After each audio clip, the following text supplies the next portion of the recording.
عن أبي هريرة رضي الله عنه أن رسول الله صلى الله عليه وسلم قال: من كان يؤمن بالله واليوم الآخر فلا يؤذي جاره. Imepokewa kwa Abu Huraira radhiyallahu anhu kuwa Mtume sallallahu alayhi wasallam amesema, yeyote amwaminie Mwenyezi Mungu na siku ya mwisho, basi asimuudhi jirani yake.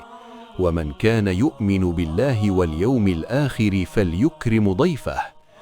Na yeyote amwaminie Mwenyezi Mungu subhanahu wa ta'ala na siku ya mwisho, basi amkirimu mgeni wake. ومن كان يؤمن بالله واليوم الآخر فليقل خيرا أو ليسكت. Na yeyote amwaminie Mwenyezi Mungu subhanahu wa ta'ala na siku ya mwisho, basi aseme maneno ya kheri au anyamaze. Imepokewa na Bukhari na Muslim.